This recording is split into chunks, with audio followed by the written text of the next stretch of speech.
Hello everyone.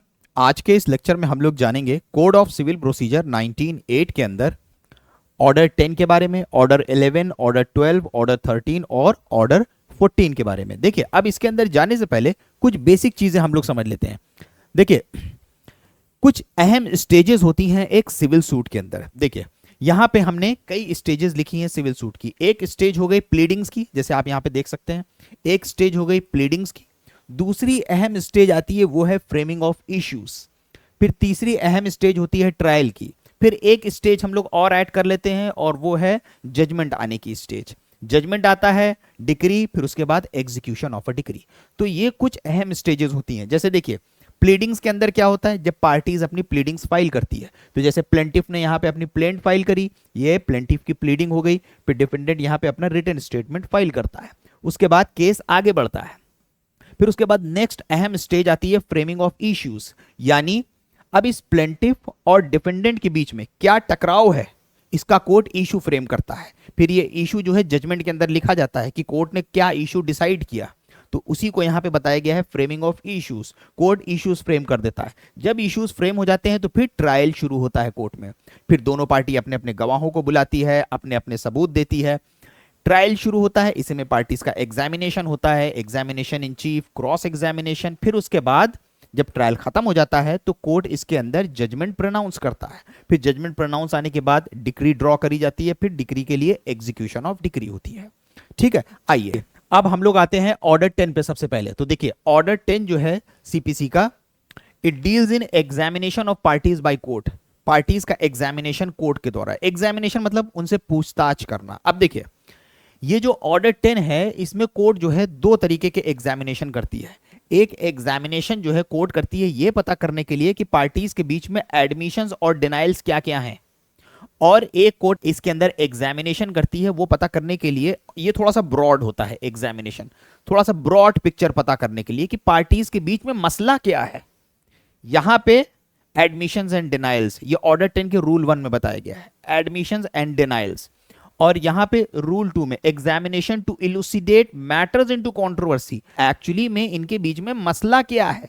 ठीक है, अब जैसे देखिए, यहां पे अभी हम लोगों ने जाना कि यहां पे प्लेंटिफ अपना प्लेंट फाइल करता है, डिफेंडेंट अपना रिटन स्टेटमेंट फाइल करता है। ये बहुत सारी चीजें बोलता है, ये बहुत सारी चीजें डिनाई करता है, कई बार ये बहुत सारी चीजें सही से डिनाई नहीं कर पाता है।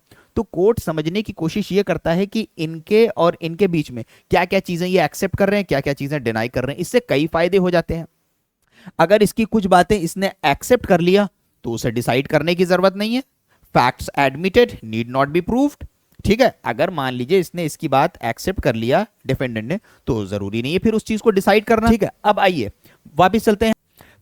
ठीक है, तो अब इसके अंदर दो तरीके का एग्जामिनेशन है। एक है कोर्ट ये समझने की कोशिश करती है कि इनके बीच में एडमिशंस और डिनाइल्स क्या क्या है ये, और दूसरा ब्रॉडर पिक्चर पता करने के लिए मसला क्या है, to elucidate the matters into controversy. ठीक है, अब देखिए ऑर्डर 10 के अंदर एक अहम बात और कही गई है, और वो है सेक्शन 89 यानी एडीआर के पास केस को रिफर करना। एडीआर क्या होता है, ऑल्टरनेटिव डिस्प्यूट रेजोल्यूशन, यानी जैसे आर्बिट्रेशन, कंसिलिएशन, मेडिएशन, लोक अदालत, इनके पास भी आपके केस को भेजा जा सकता है। अब ये कोर्ट कब करता है, तो जैसे मान लीजिए कि कोर्ट ने पार्टी को एग्जामिन किया। जब पार्टीज को एग्जामिन करने के बाद कोर्ट को लगा कि इनके बीच में सेटलमेंट हो सकता है अगर एडीआर में भेज दिया जाए। किस सेक्शन में, सेक्शन 89 ऑफ सीपीसी में बताया गया है। तो अब ये एडीआर पे कब भेजता है, देखिए एक इसके अंदर लीडिंग केस है, लैंडमार्क केस है इसी सेक्शन के ऊपर, Afcons infrastructure limited versus Cherian Varkey construction 2010 Supreme Court. इसमें यह बोला गया कि इस सेक्शन 89 में जब कोर्ट केस भेजेगा तो इसकी एक हियरिंग कंडक्ट करेगा कि ये केस भेजने लायक है या नहीं। तो ये हियरिंग कंडक्ट करना जरूरी है, पर ये रेफरेंस भेजना जरूरी नहीं है। देखिए, अब इसके बाद आता है ऑर्डर 11 सीपीसी का। ये डील करता है डिस्कवरी एंड इंस्पेक्शन के ऊपर। डिस्कवरी मतलब किसी चीज को डिस्कवर करना, और इंस्पेक्शन मतलब उसको इंस्पेक्ट करना। देखिए, डिस्कवरी का मतलब होता है टू कंपेल टू डिस्क्लोज, जहां पे मान लीजिए कि आपको कोई कंपेल करे डिस्क्लोज करने के लिए, दिखाओ, क्या दिखाएं, कोई फैक्ट्स जो तुम्हें पता है उसके बारे में बताओ, या तुम्हारे पास कोई डॉक्यूमेंट्स है उसके बारे में बताओ।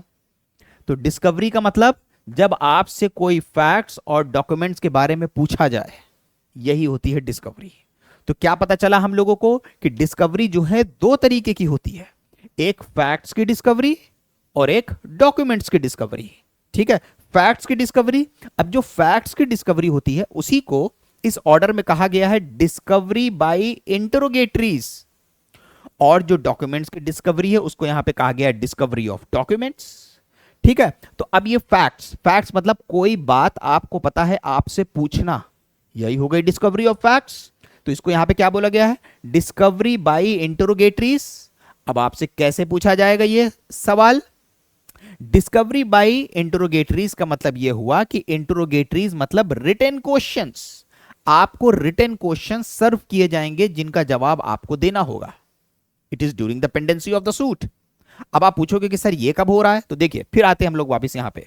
देखिए इसमें क्या हो रहा है, आप प्लेंटिफ ने अपनी प्लेंट फाइल करी, डिफेंडेंट ने अपना रिटर्न स्टेटमेंट फाइल कर दिया, लेकिन प्लेंटिफ के अंदर प्लेंट में मान लीजिए कि कुछ क्लैरिटी नहीं आ रही है, जो उसने मटेरियल फैक्ट्स दिए हैं उसमें कुछ क्लैरिटी नहीं आ रही है, तो डिफेंडेंट जो है उसके पास इंटरोगेटरी सर्व करके वो क्वेश्चंस पूछ सकता है। ठीक है, तो अब यहां पे जो डिस्कवरी होगी वो क्या होगी, बाय इंटरोगेटरीज। तो डिफेंडेंट जो है प्लेंटिफ से कुछ क्वेश्चंस पूछ सकता है। अब ये ध्यान रखिएगा, ये क्वेश्चंस जो होंगे ये मटेरियल फैक्ट्स होने चाहिए, एविडेंस नहीं, मटेरियल फैक्ट्स। जैसे कि एक फैक्टा प्रोबैंडा होता है और एक फैक्टा प्रोबैंशिया होता है, तो कौन से आप उससे फैक्ट जान सकते हैं, फैक्टा प्रोबैंडा। अब ये रिटन क्वेश्चंस होते हैं जिसका जवाब जो होता है अपोजिट पार्टी को 10 दिन के अंदर देना होता है बाय फाइलिंग एन एफिडेविट। अब आते हैं हम लोग डिस्कवरी बाय डॉक्यूमेंट्स। ये भी आपको समझ में आ गया होगा, डिस्कवरी बाय डॉक्यूमेंट्स मतलब कि डिस्क्लोजर ऑफ डॉक्यूमेंट्स, डॉक्यूमेंट को डिस्क्लोज करना। जैसे मान लीजिए आपने कहा हमारे आपके बीच में सूट चल रहा है, आपने कहा कि नजीब सर के साथ मेरा एक एग्रीमेंट हुआ था, तो हमने कहा दिखाओ एग्रीमेंट की कॉपी। बात समझ में आई, आपने कहा नजीब सर के साथ मेरा एक एग्रीमेंट हुआ था, आपने अपनी प्लीडिंग्स में लिखा कि नजीब सर के साथ मेरा एक एग्रीमेंट हुआ था, तो हमने आपको नोटिस भेज के बोला कि दिखाओ हमें एग्रीमेंट, कैसा एग्रीमेंट है। तो ये होता है डिस्कवरी बाय डॉक्यूमेंट्स। तो अब डिस्कवरी ऑफ डॉक्यूमेंट्स मतलब डिस्क्लोजर ऑफ डॉक्यूमेंट्स, डॉक्यूमेंट्स को डिस्क्लोज करना। अब हाँ, इसमें आप कुछ डॉक्यूमेंट्स को दिखाने के लिए बाउंड नहीं है, वो कौन से हैं, प्रिविलेज डॉक्यूमेंट्स। अब ये तो हो गया डिस्कवरी, आपने डॉक्यूमेंट्स डिस्कवर कर दिया, बता दिया हाँ मेरे पास जो है नजीब सर के साथ जो हमने एग्रीमेंट किया था वो है। अब इंस्पेक्शन के अंदर रूल्स 15 से 19 में उन डॉक्यूमेंट्स को हम इंस्पेक्ट भी कर सकते हैं, चेक भी कर सकते हैं। अगर आपने उस डॉक्यूमेंट्स को प्लीडिंग्स के अंदर मेंशन कर दिया है तो हम आपको डायरेक्ट नोटिस भेज के उसको इंस्पेक्ट कर सकते हैं। अगर आपने प्लीडिंग्स के अंदर नहीं मेंशन किया है तो हम फिर कोर्ट के हेल्प से आपसे वो डॉक्यूमेंट्स मंगवा के इंस्पेक्ट कर सकते हैं।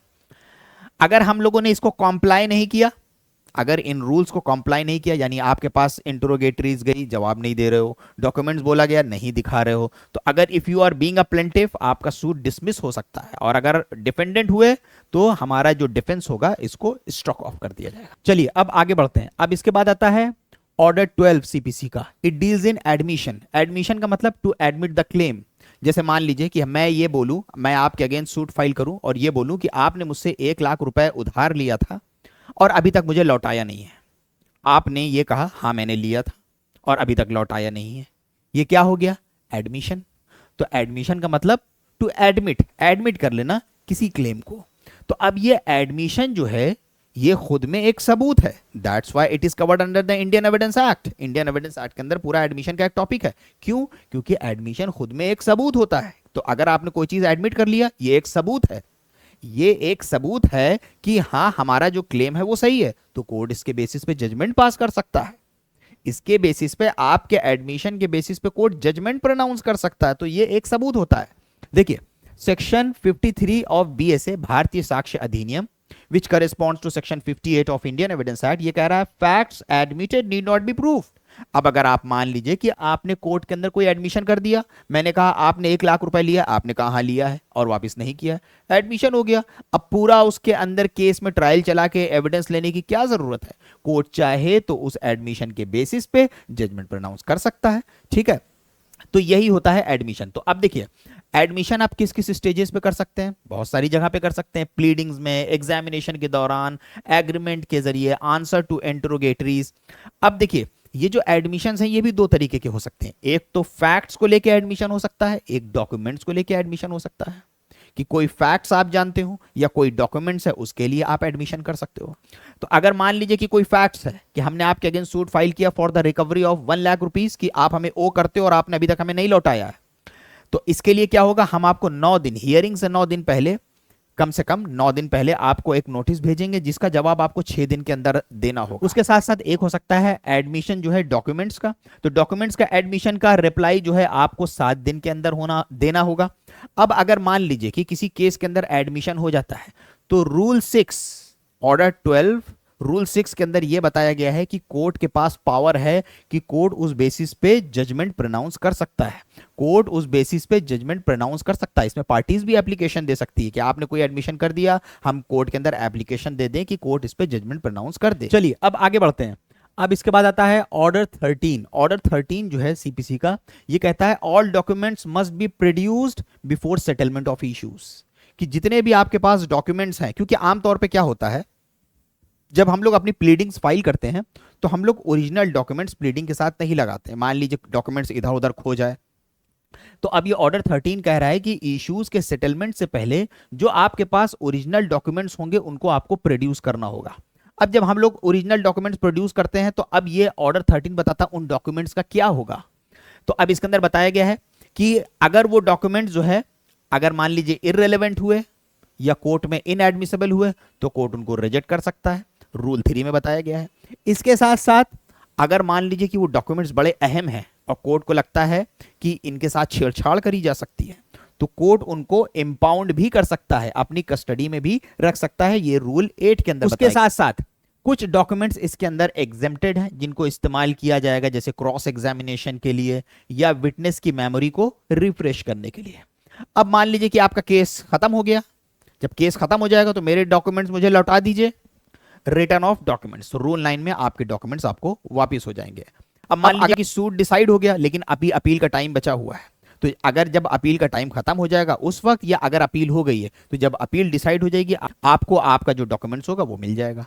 चलिए अब आगे बढ़ते हैं। अब इसके बाद आता है ऑर्डर 14, काफी अहम है। ये किस चीज के ऊपर डील करता है, framing of issues. Framing of issues क्या है, याद करिए अभी जब हम लोगों ने स्टेजेस के बारे में पढ़ा था, पहली प्लीडिंग्स की स्टेज आई, फिर उसके बाद फ्रेमिंग ऑफ इश्यूज। तो प्लीडिंग्स हो चुकी है, उसके बाद हम लोगों ने पढ़ा था एग्जामिनेशन बाय कोर्ट, अब आ गया framing of issues. Framing of issues हो जाएगा, फिर क्या शुरू होगा, ट्रायल, ट्रायल के बाद जजमेंट। तो आइए वापस चलते हैं यहां पे। तो अब ये डील करता है order 14 framing of issues. Issues क्या मतलब कि पार्टीज के बीच में क्या डिस्प्यूट है, इसका कोड जो है एक इशू फ्रेम कर देता है। अब ये इशू कैसे फ्रेम होता है, इशू क्या होता है, इसको हम लोग समझते हैं। देखिए इश्यूज किस तरीके से फ्रेम होता है और इशू होता क्या। देखिए इशू का मतलब जहां पे एक पार्टी अफर्म कर रही है, हम कह रहे हैं हाँ, और एक पार्टी डिनाई कर रही है। हमने कहा कि आपने हमसे 1 लाख रुपए उधार लिया था और वापस नहीं किया अब तक, आपने कहा हमने कोई पैसा नहीं लिया, तो हमारे बीच में क्या हो गया, इशू। तो जहां भी डिनायल होगा वहां इशू फ्रेम किया जाएगा। तो जैसे देखिए ए ने बी के अगेंस्ट सूट फाइल करा कि बी ने हमसे 1 लाख रुपए उधार लिया था और ये पैसा अभी तक इसने हमें नहीं लौटाया है। बी ने कहा हमने कोई पैसा उधार नहीं लिया, तो अब इनके बीच में कोर्ट क्या इशू फ्रेम करेगा, whether B borrowed 1 lakh from A and fail to repay. अब ये इशू बनेगा इनके बीच में, क्योंकि यही इशू जजमेंट में लिखा जाएगा, फिर इसी के बेसिस उसके बेसिस पे अपने सूट को कॉन्टेस्ट करेगी और ट्रायल चलेगा। अब जो ये इशू फ्रेम हुआ, अब इसका ओनस किसके ऊपर है, किसके ऊपर ओनस है, कौन ये कह रहा है, भाई ए कह रहा है ना कि उसने बी को 1 लाख रुपए उधार दिया, तो इसका ओनस किसके ऊपर होगा साबित करने का, प्लेंटिफ के ऊपर। तो इसमें कौन साबित करेगा, ए साबित करेगा। तो ये होते हैं इश्यूज। अब किन किन बेसिस पे इश्यूज फ्रेम करे जाते हैं, जैसे प्लेंट, रिटन स्टेटमेंट, ऑर्डर 10 का एग्जामिनेशन, इंटरोगेटरीज, एडमिशंस, डॉक्यूमेंट जो प्रोड्यूस हुए हैं, इनके बेसिस पे कोर्ट इश्यूज फ्रेम करता है। ये इश्यूज दो तरीके के हो सकते हैं, issues on question of law और issues on question of fact. Issues on question of law, issues on question of fact. तो देखिए ये इश्यूज दो तरीके के हो सकते हैं, इश्यूज ऑफ फैक्ट और issues of law. Issues fact को लेके भी हो सकते हैं, लॉ को लेके भी हो सकते हैं। जैसे फैक्ट को लेके देखिए, जैसे यहां पे एग्जांपल दिया गया है, क्या बी ने यानी बी ने ए से पैसा उधार लिया है, ये फैक्ट है, तो ये इशू हो गया फैक्ट का। लॉ को लेके इशू कैसा हो सकता है, लॉ को लेके इशू जैसे मान लीजिए ज्यूरिसडिक्शन को लेके, बी डिनाई कर दे इसके अंदर कि कोर्ट के पास ज्यूरिसडिक्शन नहीं है, तो ये क्या हो गया, इशू ऑफ लॉ हो गया। बी डिनाई कर दे कि ये सूट बार है, इशू ऑफ लॉ हो गया। तो यानी जो लीगल क्वेश्चन से रिलेटेड इशू होंगे उन्हीं को यहां पे कहा गया है इशू ऑफ लॉ। अब इसके साथ साथ कोर्ट जो है दो तरीके के इशू फ्रेम कर सकता है, प्रिलिमिनरी इशू और मेन इशू, जिसको हम लोग कह सकते हैं issues on merit. Preliminary issue वो होते हैं जिनको कोर्ट जो है पहले डिसाइड करता है। ये इशू कौन से होते हैं? ये इशू होते हैं इशू ऑफ लॉ, जो किस चीज से रिलेटेड होते हैं? कोर्ट के ज्यूरिसडिक्शन से या लीगल बार से रिलेटेड होते हैं। और मेन इश्यूज कौन होते हैं? जो इश्यूज होते हैं केस के मेरिट के ऊपर, यानी जो प्रिपेयर करे जाएंगे इससे रिलेटेड, कि क्या बी ने ए से 1 लाख रुपए उधार लिया था, इसी को हम लोग कहेंगे मेन इशू या issues on merit. Preliminary issue क्या होंगे? क्या कोर्ट के पास ज्यूरिसडिक्शन है, क्या ये सूट बार तो नहीं है। समझ में आ गया? इसके साथ साथ रूल 5 में बताया गया है कि कोर्ट जो है अमेंड भी कर सकता है, ऐड भी कर सकता है और स्ट्राइक आउट भी कर सकता है इश्यूज को। इसके साथ साथ अब आप भी घर में बैठ के जुडिशियल सर्विसेज की, पीओ की, एपीओ की प्रिपरेशन कर सकते हैं, ड्राफ्टिंग एंड रिसर्च सीख सकते हैं। उसके साथ साथ हम लोगों ने इंग्लिश लैंग्वेज का भी कोर्स निकाला है। प्लान्स की डिटेल्स जानने के लिए आपको डिस्क्रिप्शन के अंदर नंबर मिल जाएगा, लिंक मिल जाएगा, जहां से आप इसकी डिटेल्स ले सकते हैं।